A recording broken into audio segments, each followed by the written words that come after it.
Everyone welcome back to Dhamaka tailoring videos. ఈరోజు ఈ వీడియోలో మనం 6 months బేబీకి బుట్ట హ్యాండ్స్ అండ్ లంగాపై జాకెట్ అనేది స్టిచ్ చేస్తున్నామండి. చూడండి ఫినిషింగ్ కూడా ఎంత బాగా వచ్చిందో. సో ఇది మగ్గం వర్క్ బ్లౌజ్ అనమాట. ఎలా స్టిచ్ చేయాలి ఏంటనేది ఒకసారి మీరు చూసుకుంటే ఆల్రెడీ పెద్దవాళ్ళకు కూడా ఈజీగా స్టిచ్ చేయొచ్చు. సో ఫస్ట్ మనం స్టిచ్చింగ్ స్టార్ట్ చేసేటప్పుడు ముందు పైపింగ్ అనేది రెడీ చేసుకోండి. ఇలా ముందుగానే పైపింగ్ రెడీ చేసుకోవడం వల్ల మనకి స్టిచ్చింగ్ అనేది ఈజీ అనిపిస్తుంది అనమాట. అంటే ఎక్కువసేపు స్టిచ్ చేయాల్సినట్టు అనిపించదు. సో ఇక్కడ చూడండి నేను ఆల్రెడీ పైపింగ్ కూడా రెడీ చేసేసుకున్నాను నీట్గా. సో పైపింగ్ రెడీ చేసుకున్న తర్వాత పైపింగ్ స్టిచ్ చేసేటప్పుడు నేను ఎప్పుడు చెప్పే టిప్పేనండి. ఫస్ట్ స్టిచ్ చేసేటప్పుడు మనం ముందుగా కొద్దిగా థ్రెడ్ అనేది ఎక్స్ట్రా తీసుకొని క్లాత్ని అనేది ఎక్కడా కూడా సాగదీయకుండా స్టిచ్ చేయండి. నేను క్లాత్ని మీరు చూడండి క్లాత్ని అనేది సాగదీయట్లేదు, జస్ట్ అలా ఫోల్డ్ చేస్తూ స్టిచ్ చేస్తున్నాను అనమాట. లాస్ట్లో కూడా కొంచెం ఎక్స్ట్రా ఉంచుకోండి, అది బెటరు. ఆ తర్వాత నెక్స్ట్ వచ్చేసి మనకి ఎక్స్ట్రా ఉన్న క్లాత్ ఉంటుంది కదా, సో దాన్ని అంతా పూర్తిగా కట్ చేసేసుకోండి నేను వీడియోలో చూపిస్తున్నట్టు. అలా కట్ చేసుకున్న తర్వాత ఇక్కడ మనకు పైపింగ్ అనేది రెడీ అయిపోయింది. ఇప్పుడు మనం మెయిన్ ఫ్యాబ్రిక్ మీద మగ్గం వర్క్కి ఎగ్జాక్ట్గా పక్కకు వచ్చేలా, అంటే కరెక్ట్గా వచ్చేలా మనము ఇక్కడ రౌండ్గా పైపింగ్ అనేది స్టిచ్ చేస్తున్నాం. ఈ పైపింగ్ కూడా లోడెడ్ పైపింగ్ అనమాట. సో ఇక్కడ స్టిచ్ చేసేటప్పుడు చూడండి నేను చాలా జాగ్రత్తగా పాదాన్ని ఎలా కదుపుతూ స్టిచ్ చేస్తున్నాను ఏంటనేది. మీకు నెక్ అనేది రౌండ్గా రావాలంటే చూడండి వీడియోలో చూస్తున్న విధంగా స్టిచ్ చేస్తే ఈజీగా వచ్చేస్తుంది. ప్లస్ ఆ తర్వాత ఒకసారి చెక్ చేసుకోండి మళ్ళీ ఎక్కడైనా కుట్టు సరిగ్గా వచ్చిందా రాలేదా, గ్యాప్ వచ్చిందా అన్నది.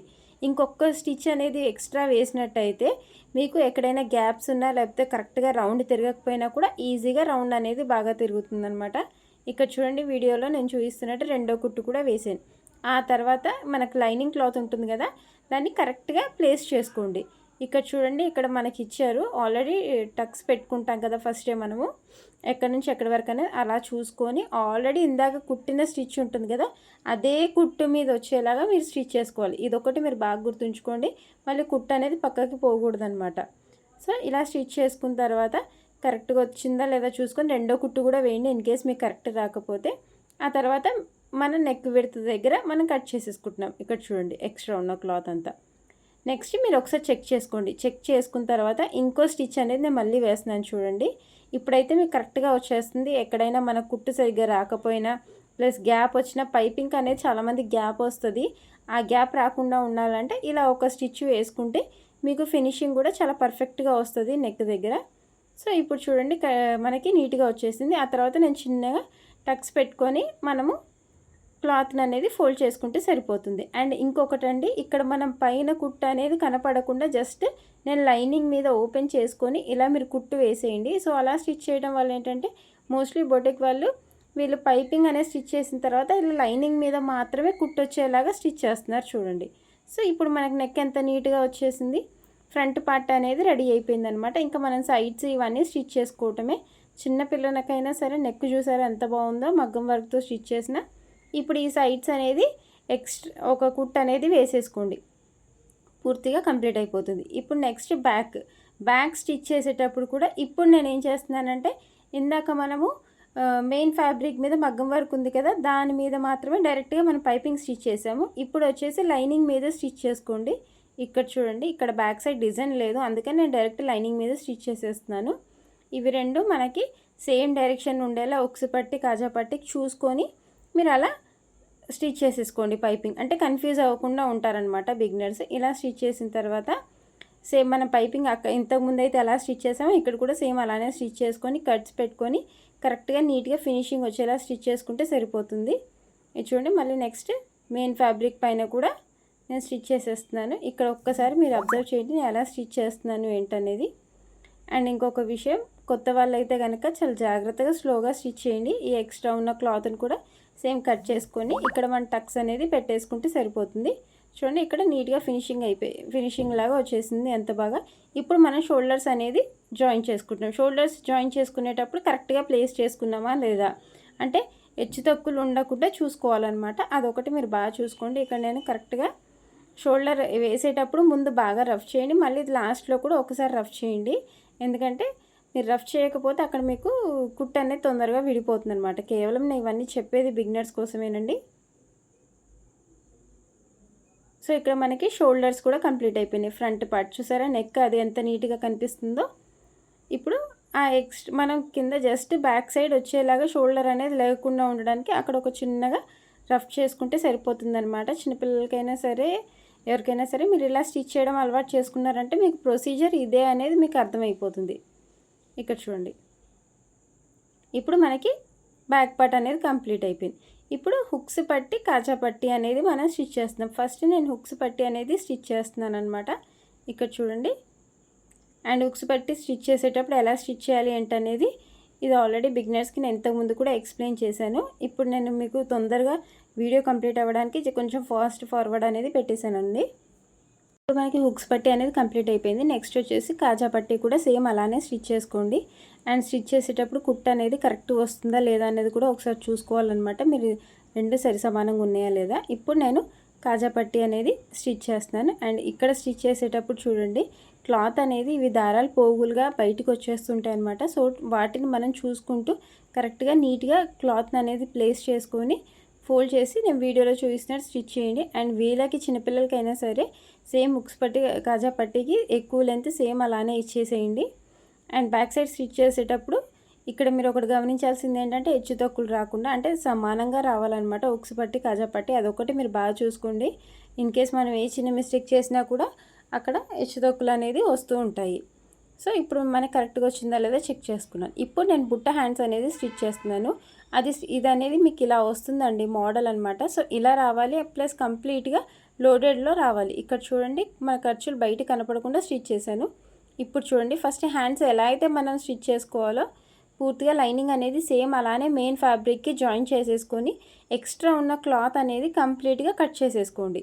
కట్ చేసుకున్న తర్వాత మనం కుచ్చులు పెట్టేటప్పుడు పైన ఎక్కడైతే షోల్డర్ దగ్గర ఒక డైరెక్షన్ పెడతామో కింద వచ్చేసి ఆపోజిట్ డైరెక్షన్లో పెట్టాలన్నమాట. అదొక్కటి మీరు బాగా గుర్తుంచుకోండి. అవి రెండు డైరెక్షన్స్ అనేది ఆపోజిట్ అనేది ఉండాలి. ఇప్పుడు చూడండి, నేను పైన కుచ్చులు పెట్టేటప్పుడు ఎలా పెడతాను, కింద ఎలా పెడతాను. ఫస్ట్ కింద పెడుతున్నాను చూడండి. ఇటువైపు మీకు ఇన్ కేసు మన ఇలా ఫోల్డ్ చేసుకుంటూ కొంచెం కొంచెం చిన్న కుచ్చులు పెట్టాలండి. చిన్నపిల్లలకి కాబట్టి బాగా చిన్న పాప, తను 6 months బేబీ అంటే సో అలా చిన్నగా ఫోల్డ్ చేస్తూ స్టిచ్ చేయటమేనమాట. ఇక్కడ చూడండి, చిన్న చిన్న కుచ్చులు పెట్టుకుంటూ వెళ్ళిపోండి నేను వీడియోలో చూపిస్తున్నట్టు. సో ఈ కుచ్చులు అనేది పెట్టేసిన తర్వాత మన కింద కూడా మగ్గం వర్క్ వచ్చేస్తుంది. ఇంకొంచెం కావాలి కాబట్టి ఇది చూడండి, ఇలా కుచ్చు పెట్టేస్తే సరిపోతుంది. ఇప్పుడు నెక్స్ట్ మనం ఇక్కడ షోల్డర్ వైపు పెట్టేటప్పుడు ఆపోజిట్ డైరెక్షన్లో పెట్టుకుంటూ రావాలి. అంటే అక్కడ రైట్ సైడ్ ఫోల్డ్ చేస్తే ఇక్కడికి వచ్చేసరికి లెఫ్ట్ సైడ్ ఫోల్డ్ చేసుకొని ఇలా స్టిచ్ చేయాలన్నమాట. నేను వీడియోలో చూపిస్తున్నట్టు ఇది చూడండి. సో ఆటోమేటిక్గా మీకు పఫ్ అనేది చాలా ఈజీగా వచ్చేస్తుంది అండ్ చాలా నీట్గా కూడా ఉంటుంది. ఇలా స్టిచ్ చేయడం వల్ల పఫ్ అనేది ఎక్కువగా కనిపిస్తుంది. ఇది చూడండి. ఇప్పుడు మనము ఇక్కడ కింద యాడ్ చేస్తున్నాం. అయితే ఫస్టే మనం లైనింగ్ అనేది జాయిన్ చేసుకొని ఇక్కడ మగ్గం వర్క్తో మనం ఇవ్వాలి. ఇక్కడ చూడండి, ఎలా అయితే మగ్గం వర్క్ ఎడ్ చేస్తున్నారో అలా స్టిచ్ చేసుకోవాలి. ఇది చూడండి. మళ్ళీ నెక్స్ట్ ఇంకో కుట్టు కూడా వచ్చేసి ఓన్లీ లైనింగ్ మీదే రావాలన్నమాట. ఇక్కడ చూడండి, వీడియోలో చూపిస్తున్నట్టు అలా స్టిచ్ చేసుకున్న తర్వాత ఇప్పుడు నేను ఎలా అయితే యాడ్ చేస్తానో చూడండి. ఇక్కడ మనకు ఖర్చు అనేది బయటికి కనపడకుండా ఉండడానికి మనం స్టిచ్ చేస్తాం. సో ఆల్రెడీ దాన్ని మనం కంప్లీట్గా ఫోల్డ్ చేసుకోవాలి. ఇది చూడండి, మనకి ఇంకొకటి తగ్గిందనమాట. సో ఇంకొక కుచ్చు అనేది నేను ఎక్స్ట్రా ఇక్కడ యాడ్ చేసుకుంటున్నాను క్లాత్ని అడ్జస్ట్ చేసుకోవడానికి.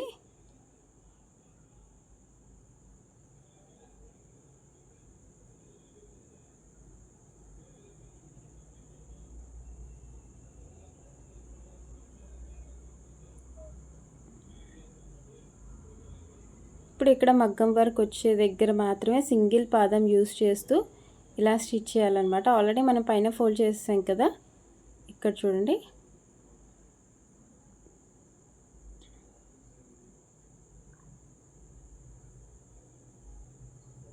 ఇప్పుడు మనం దాన్ని రివర్స్ తీసేసుకుంటే సరిపోతుంది.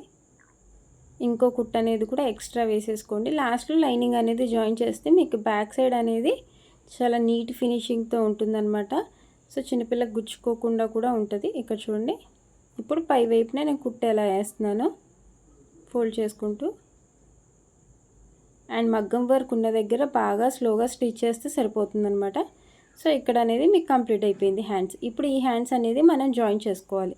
హ్యాండ్స్ జాయిన్ చేసుకొని సైడ్ జాయిన్ చేస్తే సరిపోతుంది. అండ్ హ్యాండ్స్ జాయిన్ చేసేటప్పుడు మనకి ఇన్ కేసు హ్యాండ్ లెంత్ ఎక్కువ అనిపించినా చేసినా కూడా ఒక కుచ్చు పెట్టి అడ్జస్ట్ చేసేసుకోవచ్చండి. ఇది చూడండి అయిపోయింది. మనకి ఎక్కడైతే కుట్టు సరిగ్గా రాలేదో తర్వాత చెక్ చేసుకొని ఇంకో కుట్టు వేసుకుంటే సరిపోతుంది. అండ్ హ్యాండ్స్ జాయిన్ చేసేటప్పుడు క్లాత్ అనేది అసలు లాగకుండా చాలా జాగ్రత్తగా జాయిన్ చేయాలన్నమాట. ఇక్కడ చూడండి నేను వీడియోలో చూపిస్తున్నట్టు.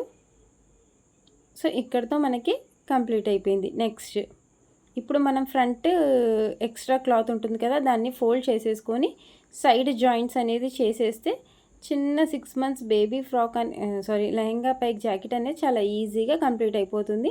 అండ్ ఫోల్డ్ చేసేటప్పుడు ఇక్కడ చూడండి వాళ్ళకి సైడ్స్కి చిన్న కట్టు పెట్టమన్నారు. సో నేను అక్కడ వరకు రఫ్ చేసేసుకుంటే సరిపోతుంది అనమాట. మనకి రఫ్ చేసుకొని ఫోల్డ్ చేసుకోవడం. చూడండి బుట్ట హ్యాండ్స్ ఎంత నీట్గా వచ్చాయో. ఇక్కడ ఫ్రంట్ బ్యాక్ ఫినిషింగ్ అది. సో ఈ వీడియో నచ్చినట్టయితే లైక్ చేయండి, షేర్ చేయండి, సబ్స్క్రైబ్ చేయండి. Thanks for